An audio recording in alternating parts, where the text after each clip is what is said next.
आज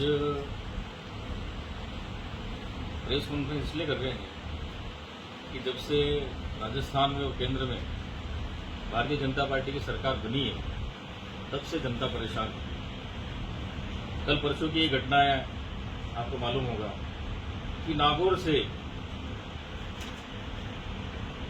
52 ट्रक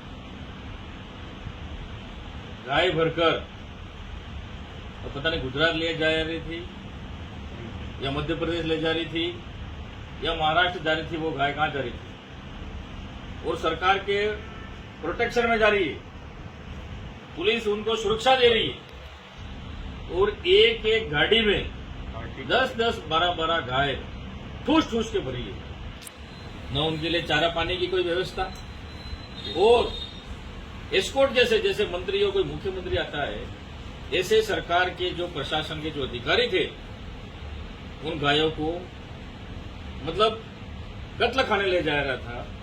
तो ये भारतीय जनता पार्टी की सोच देखो, ये एक तरफ कहते हैं गाय हमारी माता है, गो माता है हमारी, गाय की हम पूजा करते हैं, दूसरी तरफ ये गाय बीफ बनने में कटिंग में जा रही है। तो ये भजनलाल सरकार क्या कर रही है, मोदी जी क्या कर रहे हैं और इनके जो गोरक्षक कहां गए? गोरक्षक चुप हो गए, इनके मुंह पे ताला लग गया। ये तो गो भक्षक है, ये हिंदू के नारा देते हैं खाली, आज गाय पे बोलने के लिए तैयार नहीं है। अरे ये कुत्ते पालने वाले लोग हैं, गाय पालने वाले थोड़ी है। ये कुत्ते पालने वाले लोग हैं, इनके विचारधारा अलग है, कथनी और करनी में अंतर है। ये झूठ बोलते हैं, जोर से बोलते हैं। हम पूरा कांग्रेस पार्टी, कांग्रेस के हमारे लीडर इस जो कृत्य हुआ है गायों के साथ जो हो रहा है इसका हम घोर विरोध करते हैं, निंदा करते हैं और सरकार को तुरंत इस्तीफा देना चाहिए। और जो भी है ये प्रशासन के जो अधिकारी हैं, जो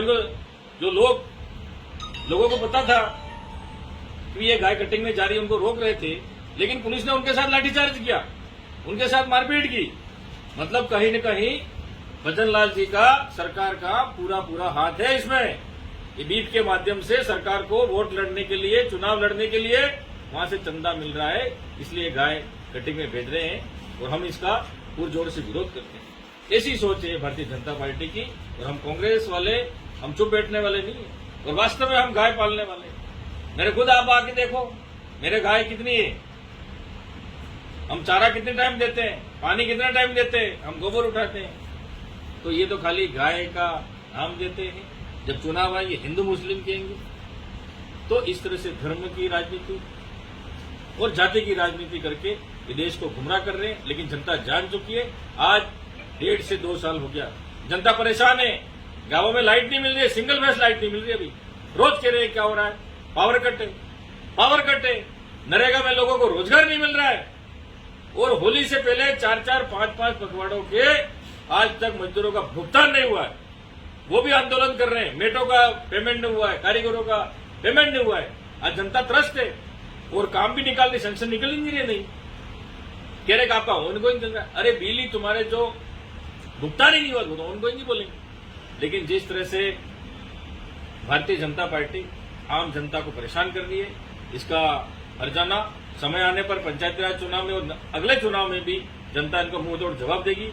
आज जन कल्याणकारी योजना कांग्रेस के टाइम की अशोक गहलोत सरकार की जो योजना थी, पूरी योजना इन्होंने बंद कर दी है।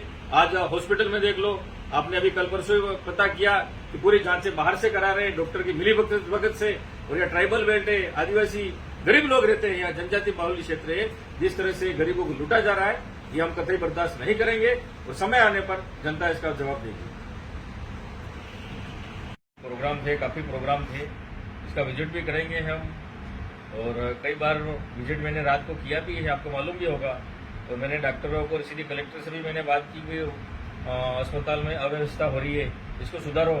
मैं भी गया हूँ, नहीं गया वैसी बात नहीं है, हो सकता है मेरे कोई निजी काम की वजह से मैं इधर उधर नहीं जा पाया हूँ, लेकिन समय समय पर मैं जाता हूँ हॉस्पिटल में। ऐसी बात है, कोरोना काल में जब कोई नेता नहीं गया था, आपको पता होगा, कोरोना काल में हम गए तो यूथ कांग्रेस की टीम ने वहां पर 1.5 महीने तक हमने लंगर व्यवस्था की थी वहां पर हॉस्पिटल के अंदर। उस समय भी हम हॉस्पिटल में गए थे, बीजेपी के नेता, कोई नेता दूसरा नहीं गया था, आपको पता होगा, मालूम होगा। हमने किट व्यवस्था की थी वहां पर। तो ऐसा नहीं है कि वो हॉस्पिटल में अव्यवस्था काफी है, वहाँ साफ सफाई की व्यवस्था नहीं है, गरीब लोग आते हैं बाहर से जांचें कराने। डॉक्टर का कमीशन है, मैं मानता हूँ डॉक्टर के कमीशन के आधार पर बाहर के जो मेडिकल है उनसे मिलीभगत रहती है, वो कहते हैं कि यही दवाई लोगे तो ही ठीक होगे। तो गरीब व्यक्ति तो जानेगा कि हम वास्तविक में यार डॉक्टर साहब कह रहे हैं तो मुझे वही लेनी है। तो ये गलती किसकी है? प्रशासन और सरकार की है। इसकी जिम्मेदारी कौन लेगा? भारतीय जनता पार्टी के नेता ले, सरकार ले, भजनलाल सरकार ने, स्वास्थ्य मंत्री ले, और प्रशासन कलेक्टर साहब क्या कर रहे हैं भाई? और सीएम तो क्या कर रहा है? जब बाहर जांचें हो रही है सरकार की तो निःशुल्क है। तो मैं कह रहा हूं ना, गहलोत साहब की जितनी भी योजना थी, निःशुल्क दवाई, निःशुल्क जांचें, उसको पूरी फेल करना चाहते हैं ये। और अपना कमीशन भ्रष्टाचार हो रहा है, सरेआम भ्रष्टाचार हो रहा है। और कलेक्टर साहब पढ़े ही नहीं, कलेक्टर साहब को तो ऐसी मस्त पड़े हुए हैं। कलेक्टर साहब को क्या पड़ी है बताओ? आज कानून व्यवस्था भी बिगड़ी हुई है। कहाँ है? चोर डके तो बिल्कुल आराम से घूम रहे हैं, रोज पत्थर मार रहे हैं। पिछोड़ा थाने में देख लो, गरीब अपना आवेदन करने जाता है, किसी फरियादी मेरे साथ मारपीट की, मेरे साथ ऐसा किया, पुलिस वाले उसको पहले 10,000 पहले दे, फिर तेरी बात करते हैं, फिर कहते समझौता कर। तो थानेदार को मैंने विधानसभा में बात उठाई है, लेकिन एसपी और सीआई की चल रहा है, हफ्ता चल रहा है, गुजरात गाड़ियां टरके निकल रही है शराब की। वो बेचारे वो गरीब को परेशान कर रहे हैं वहां पर। पिछोड़ा मेन वहां पर शराब की बिक्री हो रही है, होटलों में अवैध धंधे चल रहे हैं, वहां कार्रवाई नहीं कर रही है पुलिस। लेकिन एक गरीब के झोपड़े में जाके वहां पर उनके खिलाफ कुछ मिल गया 1 लीटर, तो जिसके खिलाफ 10 लीटर का मुकदमा बना दिया। झूठे मुकदमे फंसा रहे हैं। इनको खाली पैसा कमाना है, जनता से कोई लेना देना नहीं है। ये जनता पूरी तरह, ये भारतीय जनता पार्टी और ये सरकार पूरी तरह से फेल है। समय आने पर जनता इनको जरूर जवाब देगी, और समय आने पर हम भी रोड पे जनता के साथ हैं, गरीब जनता के साथ हैं, और आंदोलन, बहुत बड़ा आंदोलन करेंगे। तो आपने गोवंश की बात उठाई थी, क्या आगे समय में गोवंश को लेकर कोई आंदोलन किया जाएगा क्या? आसपुर और बांसवाड़ा की घटना में जी, आसपुर बांसवाड़ा की घटना है, पहले हमारे जिले की घटना है। आसपुर हमारे जिले में आता है, लेकिन जिस तरह से ये घटना हुई है, हम गाय को मानते हैं भाई, गाय को रोटी देते हैं, हम उनकी पूजा करते हैं गाय को। वास्तविक में ऐसा नहीं होना चाहिए गायों के साथ। वो ये तिलक लगा के घूमते हैं और माला और रुद्राक्ष की पहन के घूमते हैं, तिलक में हम गौ माता की पूजा करते हैं, फोटो खिंचाते हैं खाली, लेकिन गाय की सेवा में कुछ नहीं करते। इनकी सोच देख लो, और समय आने पर अगर कार्रवाई नहीं की पुलिस, मैं सरकार से मांग करता हूं कि इनको तुरंत इनको निलंबित करना चाहिए। उसकी सुरक्षा कर रहे हैं भाई, जो गाय कत्ल खाने जा रही है उसको निकाल रहे हैं, उसका सपोर्ट कर रहे हैं। तो मतलब सरकार का कहीं न कहीं इसमें पूरी तरह से हाथ है, सरकार मिली हुई है।